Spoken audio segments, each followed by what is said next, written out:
അന്നും ഇന്നും അവൻ്റെ സ്വഭാവം ഒരുപോലെയായിരുന്നു. വെളുപ്പാങ്കാലത്ത് പോത്തുപോലെ കിടന്നുറങ്ങിയിരുന്ന എൻ്റെ റൂമിൻ്റെ ഡോർ മലർക്കെ തുറന്നുകൊണ്ട് അവൻ ഇടിച്ചു കയറി വന്നു. പന്നത്തേണ്ടി. എടാ ദേവേട്ടാ, എനിക്കൊത്തിരി സന്തോഷിക്കാൻ തോന്നുന്നു. എനിക്ക് പറഞ്ഞറിയിക്കാൻ പറ്റാത്ത എന്തോ സന്തോഷം ഉള്ളിൽ നിറയുന്ന പോലെ. I just can't believe it. എനിക്ക് ഇങ്ങനെ ഒരു ഫീൽ ഉണ്ടാവുമെന്ന് എനിക്ക് തന്നെ വിശ്വസിക്കാൻ കഴിയുന്നില്ല. ഓഹോ, നിനക്ക് എന്താ ഞാനൊന്ന് ഉറങ്ങട്ടെ. നിനക്ക് ചിരിക്കണേ ആ ബാൽക്കണിയിലെങ്ങാനും പോയി മാറി നിന്ന് ബുഹാന്ന് ചിരി പോടാ പോ. അവനുണ്ടോ വിടുന്നു എന്നെ ബെഡിൽ നിന്നും കുത്തിപ്പൊക്കി. ദേവേട്ട, I think I'm in love. ആ വീരശൂര പരാക്രമി ശബ്ദം താഴ്ത്തി പറഞ്ഞപ്പോൾ ഞെട്ടി എൻ്റെ ഉറക്കം വരോ എങ്ങോട്ടോ പോയി. എന്ത് പ്രേമോ? നിനക്കോ? ആരാ ആള്? അതൊന്നും എനിക്കറിയില്ല. But I need her.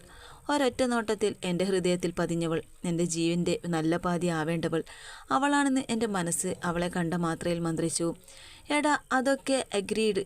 നീ എവിടെ വെച്ചാ അവളെ മീറ്റ് ചെയ്തത്? അല്ല, നീ ഹിമാലയത്തിൽ നിന്നും ഇന്നല്ല വന്നത്. അപ്പോൾ ആ കുട്ടിയെ നീ എന്നാ കണ്ടത്? അതെ, ഗരഹൽ വെച്ച്, ഹിമാലയത്തിൽ. അവിടെ ആ മഞ്ഞിൽ തണുത്തു വിറച്ച് ഉടലാകെ മെറൂൺ സ്വെറ്റർ ധരിച്ച് വിറക്കുന്ന ചുവന്നു തൊടുത്ത ചെറിയ ആ ചുണ്ടുകളായിരുന്നു ആദ്യം എൻ്റെ കണ്ണിലുടക്കിയത്. പിന്നീട് ഇടയ്ക്കിടെ ചിമ്മുന്ന ആ ചെറിയ കണ്ണുകൾ എൻ്റെ നെഞ്ചിനെ കുത്തിവലിക്കുന്ന പോലെ തോന്നി. അവിടെ നിന്നും തിരികെ അവൾ ഷോപ്പിങ്ങിന് കയറിയപ്പോൾ തൊട്ടു പിന്നാലെ ഞാനും കയറി. അവൾ ഒത്തിരി കൊതിയോടെ ഒരു ഫ്ലവർ ബൊക്കറ്റ് എടുത്തു. പിന്നെ അത് മനസ്സില്ലാ മനസ്സോടെ അതവിടെ തിരികെ വെച്ച് നടന്നു നീങ്ങി. കോസ്റ്റ്ലി ആയതുകൊണ്ടാവാം. ഞാനത് വാങ്ങി അവളുടെ സീറ്റിൽ വെച്ച് മാറി നിന്നു. ആ ഗിഫ്റ്റ് കണ്ടപ്പോൾ അവൾക്കുണ്ടായ സന്തോഷം, ആ ചിരിക്കുമ്പോൾ തുടുക്കുന്ന കവിളുകൾ കെട്ടിപ്പിടിച്ചൊരു കടി കൊടുക്കാൻ തോന്നി. ദേവേട്ട, എനിക്കവളെ ഇനിയും കാണുവാൻ തോന്നുന്നു. എനിക്കവളെ വേണം ദേവേട്ട. അത്രയും പറഞ്ഞു നിർത്തുമ്പോൾ കിച്ചുവിൻ്റെ കണ്ണുകൾ നിയന്ത്രണമില്ലാതെ നിറഞ്ഞു കവിയുന്നുണ്ടായിരുന്നു. ഇത്രയും നാൾ താൻ പൊന്നുപോലെ സൂക്ഷിച്ചു വെച്ചിരിക്കുന്ന ആ സമ്മാനം തനിക്കേറെ പ്രിയപ്പെട്ടവൻ തന്ന പ്രണയ സമ്മാനമാണെന്ന് അറിഞ്ഞില്ല. നീ എന്നുള്ള മോങ്ങൽ കേട്ട് നോക്കുമ്പോൾ താഴത്ത് മാറ്റിൽ കിടന്ന് ജെന്നി ഒടുക്കത്തെ കരച്ചിലും. ഇത്രയും നല്ലവനായിരുന്നോ നമ്മുടെ ആരോൺ സാറ്? ഇങ്ങനെയാണോ ജീസസ് ഞാൻ മറുത എന്നൊക്കെ വിളിച്ചിരുന്നേ? നീ ജെന്നി പിന്നെയും മോങ്ങാൻ തുടങ്ങി. ബാക്കി പറയണേൽ കിച്ചൂതേ, ഈ മെനക്കട്ട സാധനത്തെ അപ്പുറത്തെ മുറിയിലെങ്ങാനിട്ട് പൂട്ടിയിട്ട് വാ. ദേവ് തലയിൽ കൈവച്ചു. അയ്യോ, എനിക്ക് കഥ കേൾക്കണം. ഞാനിനി മോങ്ങേയില്ല. ജെന്നി വാപ്പൊത്തി. ആ, അങ്ങനെയാണേൽ മാത്രം മിണ്ടാതെ ഉരിയാടാതെ അപ്പുറത്തെങ്ങാനും മാറിയിരുന്നു. ദേവ് ജെന്നിയെ കളിയാക്കി പറഞ്ഞു. കിച്ചുവിൻ്റെ കണ്ണുകളിൽ അപ്പോഴും നീർക്കണങ്ങൾ പൊയിഞ്ഞുകൊണ്ടേയിരുന്നു. ഉള്ളിലെ തേങ്ങലുകൾ വിതുമ്പലുകളായി ചുണ്ടിലൂടെ പ്രതിധ്വനിച്ചു. ചുണ്ടിൽ ഉപ്പുരസം പടർന്നപ്പോൾ അവൾ മേകൾ ഇറുക്കിയടച്ച് കണ്ണുകൾ അമർത്തി തുടച്ചു.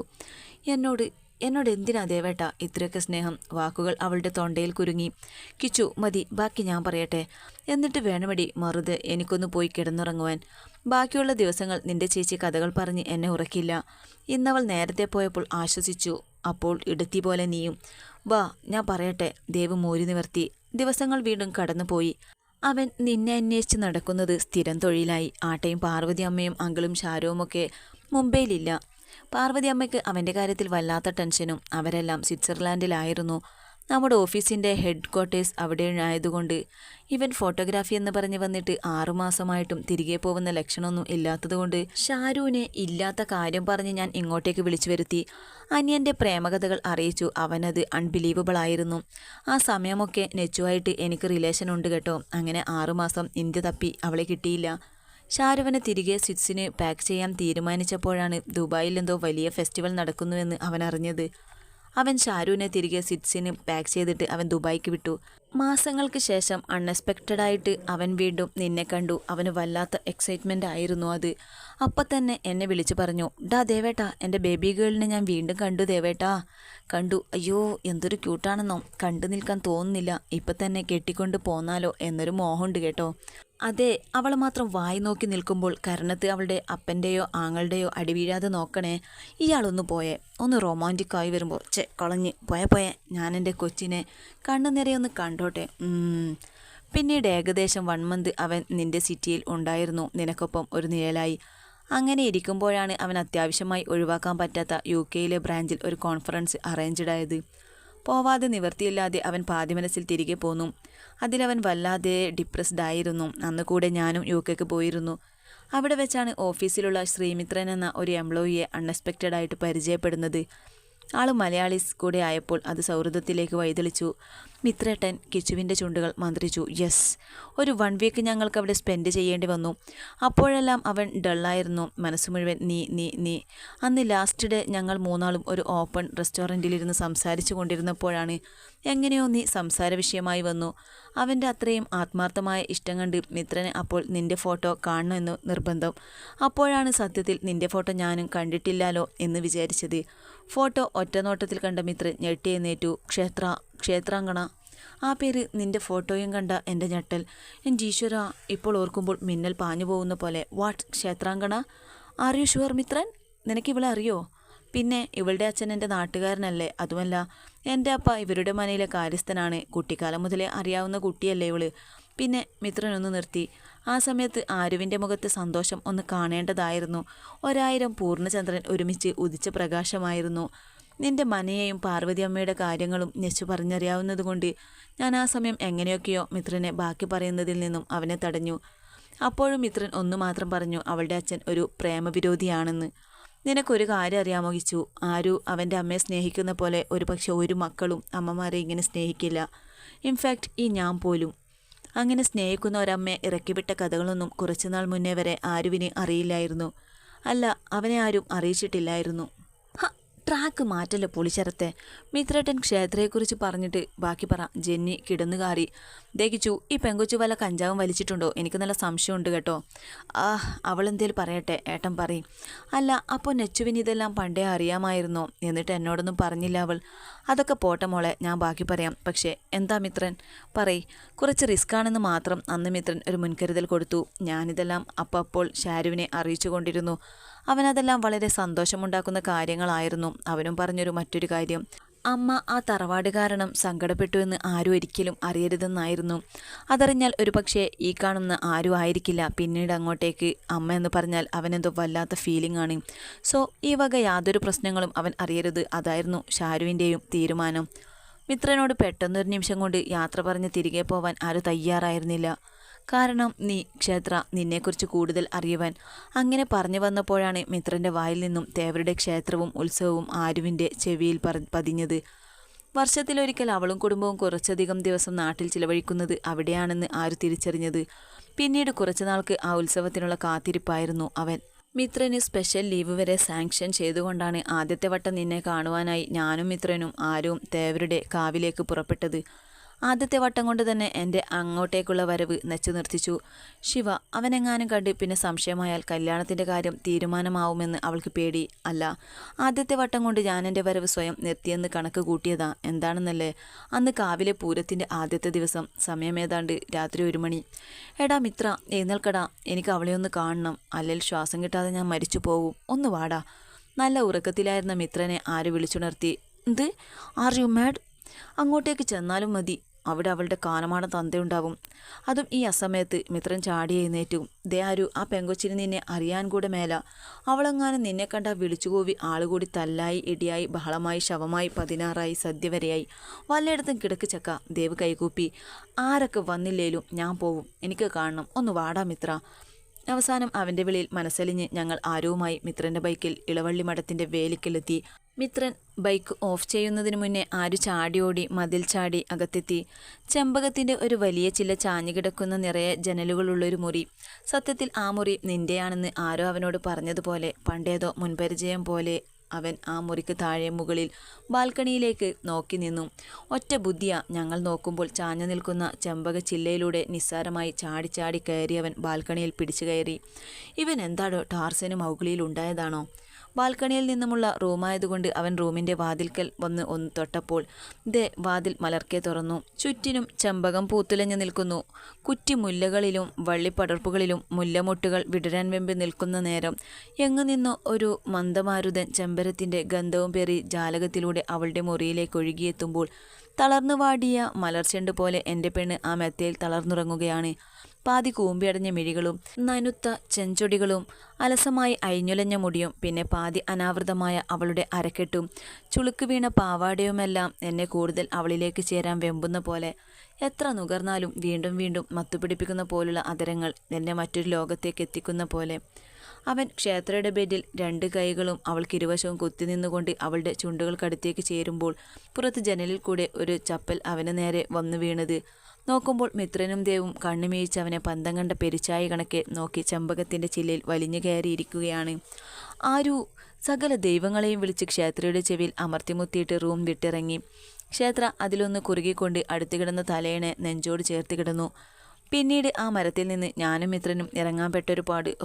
ഞങ്ങൾ നോക്കുമ്പോൾ അവൻ ആരു നിസ്സാരമായി ആ 1-ാം നിലയിൽ നിന്ന് ഊർന്നിറങ്ങി താഴെയെത്തി. അന്നത്തോടെ അവൻ്റെ കൂടെയുള്ള രാത്രി സഞ്ചാരം ഞങ്ങൾ നിർത്തി. അന്ന് ആരും അല്ലാതെ ആ റൂമിൽ മറ്റൊരു രൂപം കണ്ടിട്ടായിരുന്നു ഞാനും മിത്രനും പാടുപെട്ട് മരത്തിൽ വലിഞ്ഞു കയറിയത്. പിന്നീട് ആ രൂപത്തെ കണ്ടില്ല. ഞാൻ ഓർത്തു ഇനി സേതു അങ്കിൾ അവനെ തല്ലിക്കൊല്ലാനെങ്ങാനും വന്നതാവുമെന്ന്. വെയിറ്റ് ഇതൊക്കെ എപ്പോൾ? എൻ്റെ റൂമിൽ Aaron? How could he do this bloody? അവൾ കണ്ണുകൾ പൊത്തി. മോളെ കിച്ചു, അവനെ നീ അറിയാൻ കിടക്കുന്നേയുള്ളൂ. അവൻ പ്രേമം തോന്നിയാൽ നീ അങ്ങ് ചന്ദ്രനിലാണേലും അവനെത്തും. അത്രയ്ക്കും ഡീപ്പായിട്ടാണ് അവൻ്റെ മനസ്സിൽ നിന്റെ സ്ഥാനം. ശ്വാസം പോലും എടുക്കാതെ മേലോട്ട് നോക്കി ഒരേ ഇരിപ്പാണ് ജെന്നി. കിച്ചു കുലുക്കി വിളിച്ചിട്ട് പോലും അവൾ കേൾക്കുന്നുകൂടിയില്ല. ദേവ് പറഞ്ഞത് കേട്ട് അവളുടെ തലയിൽ ആളുകളെല്ലാം കൂടും കുടുക്കയുമായി നാടുവിട്ടു. ഏട്ടൻ പറഞ്ഞോളൂ, അവളിനി 1 മണിക്കൂർ ആവാതെ ഫ്രീ ആവില്ല. കിച്ചു ചിരിച്ചു. പിന്നീട് ആ 7 ദിവസവും ഞങ്ങൾ മിത്രൻ്റെ വീട്ടിലുണ്ടായിരുന്നു. ആരും മാറി നിന്ന് നിന്നെ കണ്ടിട്ട് പോവും. ആരും അറിയാതെ ഞാൻ എൻ്റെ നച്ചുവിനെയും. ആ വർഷത്തോടെ എൻ്റെ വരവ് കഴിഞ്ഞു. ആ വർഷവും അവൻ നിൻ്റെയൊപ്പം ദുബായിൽ വന്നിട്ടാണ് തിരികെ സ്വിറ്റ്സിലേക്ക് പോയത്. ഈ കഥകളെല്ലാം ചാരുവിന് അത്ഭുതമായിരുന്നു. പിന്നീട് അവൻ അടുത്ത ഉത്സവത്തിലേക്ക് കാത്തിരിപ്പായിരുന്നു.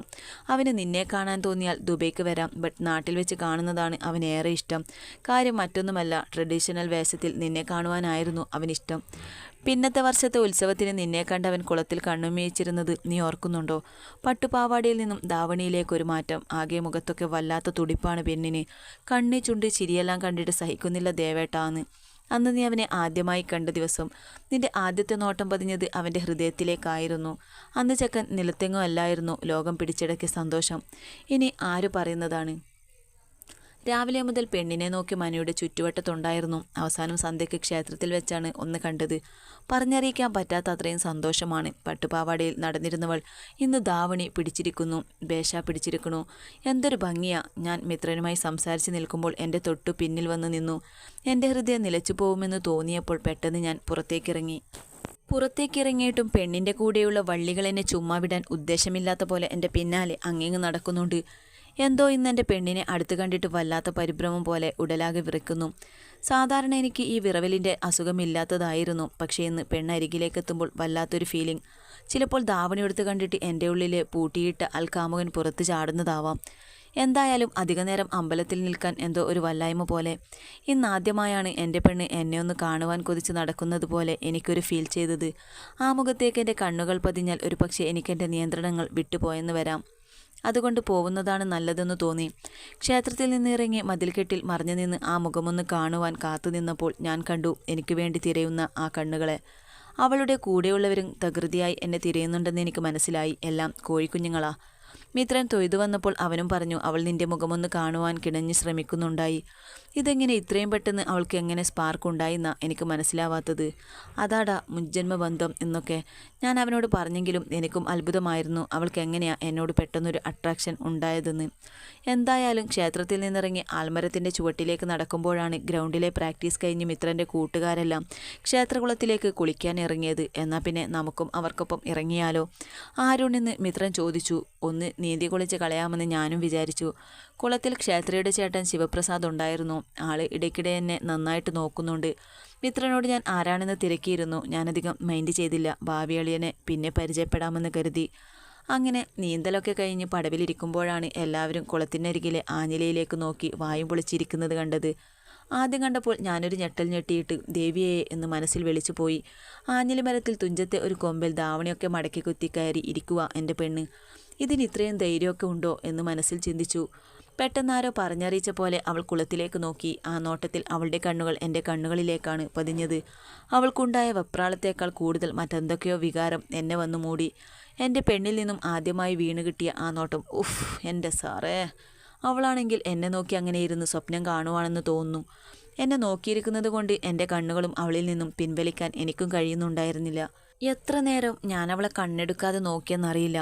എപ്പോഴും തുടിച്ചുകൊണ്ടിരിക്കുന്ന ആ ചെറിയ ഇളം ചുണ്ടുകളും പേടമാൻ മിഴികളും, ചിരിക്കുമ്പോൾ വിടർന്നു വരുന്ന ആ കവിൾത്തടവും, അലസമായി അവളെപ്പോലെ കുസൃതി കാട്ടുന്ന ആ കുറുനിരകളും എത്ര കണ്ടാലും മതിവരില്ല.